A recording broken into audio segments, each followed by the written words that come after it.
Hello! Welcome sa ating munting paglalakbay. Ngayon, may ipapakilala ako sa iyo na pinaka-espesyal na kaibigan na pwedeng magkaroon ng kahit sino. Handa ka na bang malaman kung sino siya? Tara, simulan na natin. Naisip mo na ba kung gaano kasarap yung may best friend kang laging andyan para sa'yo? Yung tipong kahit anong oras pwede mong kausapin at talagang nakikinig siya. Yung hindi ka huhusgahan at hinding-hindi ka iiwan. Well, kung oo ang sagot mo, may magandang balita ako. Okay, unang hinto sa ating adventure, alamin natin na mayroon pala tayong isang kaibigan na pwede nating makausap kahit na kailan.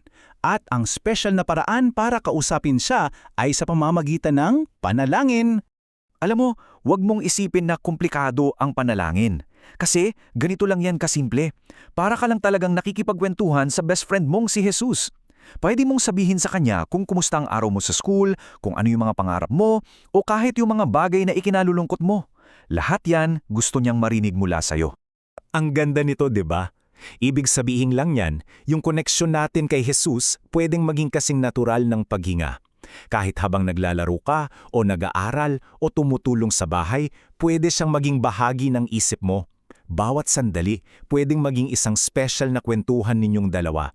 At ito pa ang pinaka-importante. Kapag pakiramdam mo ang bigat-bigat na, kapag malungkot ka o may problema, si Jesus mismo ang nagsasabi, "Halika, lumapit ka sa akin." Ibigay mo sa kanya lahat na nagpapabigat sa iyo at bibigyan kanya ng kapayapaan, parang isang mahigpit at mainit na yakap. Okay, ngayon naman para mas maintindihan natin kung gaano kakamahal ng best friend mo, may ikukwento ako. Ito ay isang kwento tungkol sa isang pastol at sa isang nawawalang tupa. So isipin mo to, may isang pastol at meron siyang 100 tupa. Ang dami, no?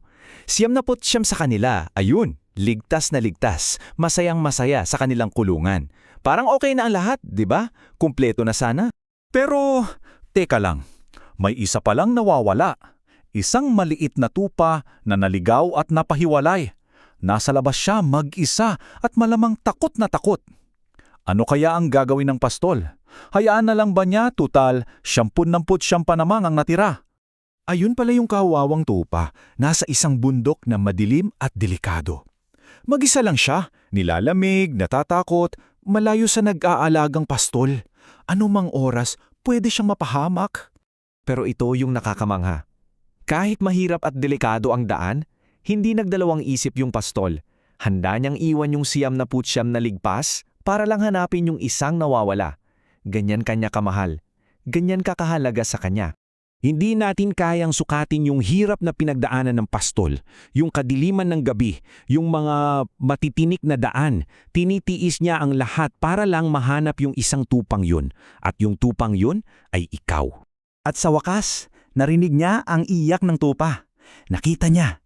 At imbes na magalit, alam mo kung ano ginawa niya? Binuhat niya ito ng may ngiti at tuwa at inuwi ng ligtas. Tandaan mo yan ha. Ganyan kakahalaga. Hahanapin at hahanapin ka niya, nasaan ka man. Okay, so nalaman na natin na may best friend tayong nakikinig at handang hanapin tayo kahit saan. Ngayon, sa susunod na bahagi ng ating journey, titingnan naman natin kung paano tayo pwedeng maging mas katulad niya, araw-araw. Alam mo, ang pagiging kaibigan ni Jesus ay parang pag-aalaga ng isang halaman. Hindi niya inaasahan na maging perpekto tayo kagad. Ang pinakaimportante ay yung sinusubukan nating maging mas mabuti araw-araw, kahit paunti-unti lang. Lahat naman tayo nagkakamali. Normal yan, pero ang sabi ng ating kaibigan, wag na nating isipin pa ng isipin yung mga pagkakamali natin noon. Sa halip, ang tingin natin dapat sa unahan, sa goal, sa kung paano tayo magiging mas mabuting tao at sa premyong naghihintay sa atin. Isipin mo, para kang nasa isang masayang race. Ang focus mo dapat ay sa finish line, kung saan naghihintay yung premyo mo. Huwag nang lilingon pa sa likod. At ang pinaka-cool dito, si Jesus ang super coach natin na laging sumisigaw, "Kaya mo yan, go lang ng go." At dahil napag-usapan na natin ang gantimpala, handa ka na ba para sa pinakamasayang bahagi ng ating adventure? Ito yung pangako ng isang tahanan na walang katulad, isang lugar na perpekto at wala ng lungkot. Pikit mo ang iyong mga mata at isipin mo to. Isang lugar kung saan wala ng dahilan para umiyak. Wala nang masasaktan, wala nang magkakasakit. Lahat ng malulungkot na bagay na nararanasan natin dito, mawawala. Para bang hindi nangyari. Magpakailanman. At anong kapalit? Purong-purong saya. Magiging isang dambuhalang pamilya tayo doon na masaya at nagmamahalan. Magkakaroon ng mga kantahan, mga bagong adventures at makikita natin ang mga bagay na napakaganda. At ang pinaka-the best sa lahat, makakasama natin doon mismo ang Diyos at ang ating best friend na si Jesus. At pakinggan mo itong napakagandang pangako. Siya mismo ang mag-aalaga sa atin doon. Kung sakali mang may luhang pumatak dahil sa sobrang saya, siya mismo ang pupunas nito. Ganyan ka-personal at ka-sweet ang pagmamahal niya sa atin. So para i-recap ang adventure natin. Una, mayroon tayong best friend, si Jesus, na laging handang makinig. Pangalawa, tulad ng pastol, hahanapin ka niya dahil mahal na mahal ka niya.